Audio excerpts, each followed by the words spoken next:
Hello once again, and welcome to another edition of the SaskAgToday.com Roundtable. We're joined by the Chief Agricultural Editor for SaskAgToday.com, Kevin Hursh, and 620 CKRM Regina AgriNews Director, Ryan Young. I'm your host, GX94 Agriculture Director, Doug Falconer, and the first thing we wanted to talk about this week was the results of Monday's Saskatchewan election. We have another Saskatchewan Party government, fifth straight majority for them, but a reduced majority. What are your first thoughts on that, Kevin? A couple of things. Everybody's going to watch to see who the next provincial agriculture minister is, whether David Merritt remains in that role or whether, because they've got reduced numbers and reduced number of returning cabinet ministers, whether they will put David Merritt somewhere else and bring in a more junior person to the agriculture portfolio. The other thought is that the NDP, with strength in numbers but no real representation in rural Saskatchewan, that they still need to make inroads within agriculture and need to pay more attention to it. So it'll be interesting to see if whoever they choose as their agriculture critic can spend more time in that portfolio and devote enough resources to it to have a more visible presence. Ryan, have you been speculating at all who might be the next Saskatchewan agriculture minister? I've been kind of humming and hawing over who would be the next agriculture minister should David Merritt not be there and be shifted to another file, although I would be surprised if he didn't remain. But there's a few options on the Saskatchewan Party that could fill his shoes. I'm thinking of someone local in your area, Doug, Warren Kading from Melville Saltcoats. He's got an agricultural background, and from what I understand, he was a winner of the Most Outstanding Young Farmer Award many years ago. So he's one safe bet. Another guy that came to mind was Doug Steele over in Cypress Hills. I remember whenever I was out at an ag-related news conference, wherever David Merritt was, Doug wasn't too far behind. And I could imagine that, that could be in a way maybe an opportunity to shadow and get a little experience and a feel for how things work. But he also has an agricultural background. Blaine McLeod from Lumsden Morse, he's another option. And, if I was premier personally, he'd be my first choice as agriculture minister. He's a dairy farmer and kind of provides a little bit of a different perspective on agriculture when it comes to dairy, especially considering that there isn't too many dairy farms in the province. I think about 150 or something like that as of last year. So nonetheless, quite a few options on the Saskatchewan Party side that could fill in those shoes. And as far as the ag critic on the NDP side is concerned, there really isn't a whole lot of people in terms of you could put in there and would adequately fulfill the role. There's only just two people, I think. Trent Witherspoon, just based on him being the previous ag critic in the last 4-year mandate, and just on that experience overall. He also was the finance critic as well, so kind of doubling up on roles considering the NDP caucus wasn't so big. And the other person would be the leader, Carla Beck, given her rural roots around Lang. She grew up on a farm around that area. And I could see that happening too as a way to try to make inroads with rural Saskatchewan and farmers as a whole. It would be a lot of work, but I think it could be done nonetheless. And historically, it's not the first time that a leader would double up as a critic in the agriculture file too. So those are some of the options and picks that I have when it comes to the agriculture portfolio. What do you think of those options, Kevin?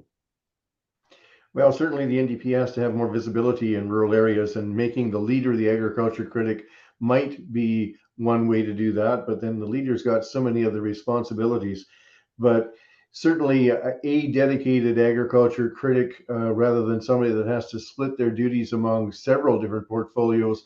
I doubt that very many farmers across Saskatchewan could have named Trent Witherspoon as the ag critic going into the election. So that tells me that they need some more efforts in that area if they're ever going to break through in rural Saskatchewan. And speaking of elections, the U.S. presidential election is coming up next Tuesday. Any speculation there? I certainly won't speculate on who's going to win. There's lots of speculation already about that, except that it looks like a close race. And I think all hell could break loose in the US no matter who wins. And it could be a very difficult transition. It could take some time before we know the final result. And then everybody will try to estimate what the difficulties will be for Canada and trade, and specifically the agriculture sector, with the Trump campaign promoting heavy duties on trade as a way to solve all of their woes. I think that's something that Canada and Saskatchewan agriculture will have to watch very closely. But next week will be very interesting and very disconcerting when you think that you've always considered the US, for whatever their faults, to be a stable democracy. I hope that after next week, we still can view them as a stable democracy. Brian, I know you've been following Bill C-282, the supply management system, and that's something that could come up in the new negotiations in 2026 for the Canada-US-Mexico trade agreement. Yeah, it's definitely got a lot of play up in Canada here, especially for this past week or so, and more than that. Just for those that don't know what Bill C-282 is, it's a private members bill that was introduced by the Bloc Québécois party that would essentially uh, take supply managed sectors out of future trade negotiations, so that whether it would be with the United States or the UK or any other country that they're dealing with, supply managed sectors like the dairy industry, for example, would be off the table. Can't talk about it, can't discuss it, address it, negotiate, nothing. It's a protected sector. And proponents of the bill say as much. It's designed to be a bill that would protect the dairy industry, considering the issues and concessions that were made in the last NAFTA 2.0 negotiations, or the CUSMA agreement, now that it's referred to as. And there's a lot of people that are kind of not only for it, but also against it as well. And there's some interesting talking points as well. I mean, here in Saskatchewan, for example, the Agricultural Producers Association of Saskatchewan and the Saskatchewan Cattlemen's Association, they're groups that are against the bill. And the Canadian Federation of Agriculture is one group that is in favor of it. And they both have their reasons as to why. The cattlemen's, for example, they say it's simply bad trade policy, and you kind of split the ag community down the middle, and it kind of paints a target on the back of the other sectors, and also has an effect on the negotiations too, where if you're an American negotiator, rather, you would say, well, if you're not going to talk about this sector, we're going to take what our stuff off the table as well. And then it just leads to unproductive negotiations. So there's a lot riding on this bill, and a lot riding when it comes to the Liberal minority government as well. The Bloc have made it clear that if the Liberals don't support it, they'll be doing everything they can to get a non-confidence vote done in the House of Commons that would trigger a federal election. So a lot of moving parts, lots going on here, and this is definitely something to keep an eye on moving forward. Kevin, should supply management be untouchable? No, the bill is a terrible mistake. It was supported by all parties in the House of Commons. As Sylvain Charlebois, the food professor, says, dairy owns Ottawa, all of it. And that's quite true. Nobody wants to speak against the dairy sector and the supply and managed sector. But with the Canada-US-Mexico Free Trade Agreement up for negotiation, I believe in 2026, trying to exclude supply management from any discussions is a terrible mistake. And it's interesting that APAS is part of the Canadian Federation of Agriculture, but APAS, representing primarily export-oriented agriculture, is at odds with its parent organization, Canadian Federation of Agriculture, where the supply managed sector is so prevalent. But what we may see, though, is we could see this federal government fall and an election be triggered before this bill ever passes, and that may be the solution for it. All right. Well, we also saw this week the final crop report from the Saskatchewan Ministry of Agriculture. 100% of the crop now in the bin, not surprisingly. And Kevin, you wanted to talk a little bit about yields.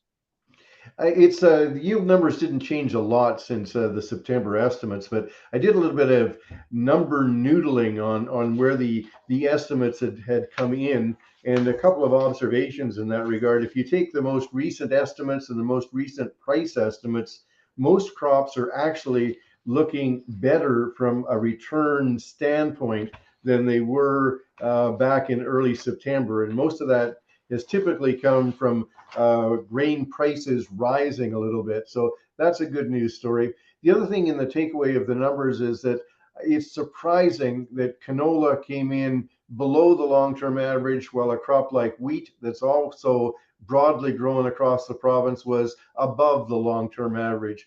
And maybe that was just the way the year went, with the hot July hurt canola more than some other crops. But I think there is some consternation that canola yields seem to have stagnated despite all of the talk of seed companies that their variety is 5% better this year and 8% better this year, and the next variety is 17% better than that, and we still are lagging what we have for wheat yields. So I think there's some consternation about how canola yields have not fared as well as many people believe they should have.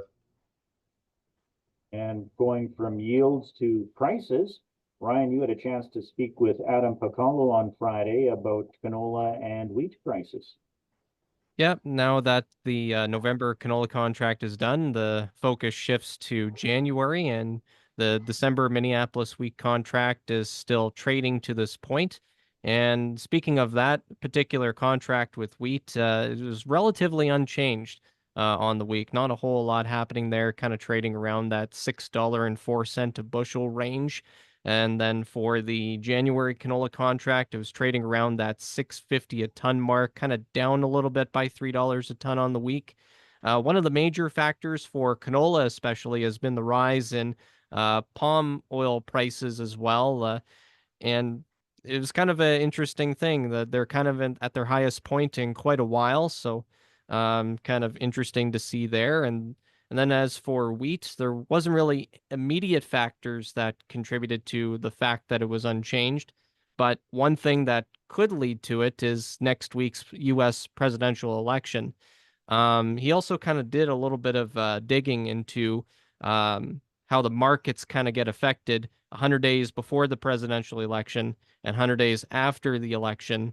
And he said that from what he found, there really wasn't a whole lot of change or any significant swings either in the bull camp or the bear camp. So kind of take that for what you will. It's kind of a interesting little tidbit of news that until Friday I had no idea about. So you kind of learn something new every day. Kevin, your thoughts on canola and wheat prices? I guess we tend to watch them week by week, but if we look at what has happened to canola prices over the past month or two, we've seen a significant strengthening in canola prices, really changed the outlook for canola returns.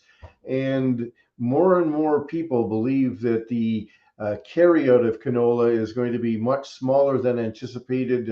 Exports have been brisk. Many believe that the crop has been overestimated, particularly by Statistics Canada, and that we're going to have to start rationing exports. So I expect there could be some upward potential in canola as the year proceeds, but there's always so many factors involved that your predictions like that can be thrown offside pretty quickly.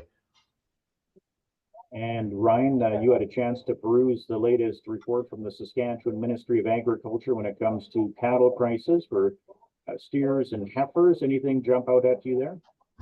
Just the fact that its upward trend continues, and for the steers and heifers, most of the weight categories, they were up compared to the previous week. There's only two categories on the steer side that had a week-over-week decline, and one category on the heifer side that didn't have a week-over-week price change. They just had the reported price as of the week ending October 25th. So it's good to see that cattle prices are still kind of on the up and up, as well as the level of head marketed in the province over the past week. That was above the 41,000 mark right off the top of my head, which is kind of slightly behind what we were at the same period last year, but relatively in line for all intents and purposes. So it's good to see that cattle prices remain as high as they are, and hopefully they stay there to support the livestock producers. Kevin, your cattle friends are smiling these days as well, I'm sure.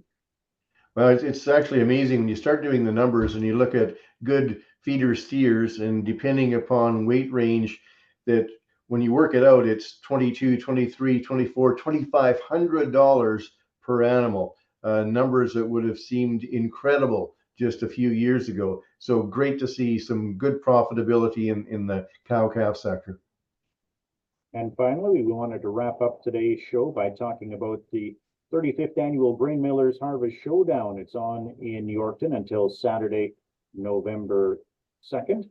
And it's been a busy week here. I was down on Thursday night for the Grain and Forage Show Awards, and the winners of the Farm Recognition Award were Blaine and Glenda Buckle, along with their sons Justin and Stephen. They were recognized this year. It was Blaine's great-grandfather homesteaded on that farm in 1888. So it's been a while in the farm, and they still own that quarter that was homesteaded. And they have a rather large grain and livestock operation. One of the boys handles the grain, the other boy handles the livestock, and of course Dad oversees everything. But congratulations to them for winning the Farmer Recognition Award at Harvest Showdown in Yorkton. And of course it continues Friday and Saturday down at the Yorkton Exhibition Grounds. So it's nice to see those old homesteads still being recognized, right, Kevin? Yeah, and most people that have been around a while, I know our farm received the 100-year plaque some time ago, but doesn't date back to the 1880s or so. That's a lot longer than the area I come from, where homesteading started. It would have been all grassland in my country before then, with barely a homesteader to be seen before the railway came through. So interesting to see how the east side of the province was actually settled much earlier in many cases than the western side. Gotcha. On that note, that'll wrap up this week's edition of the SaskAgToday.com Roundtable. On behalf of 620 CKRM Regina AgriNews Director Ryan Young and the Chief Agricultural Editor for SaskAgToday.com Kevin Hursh, I'm Doug Falconer from GX94 in Yorkton, saying so long until next time.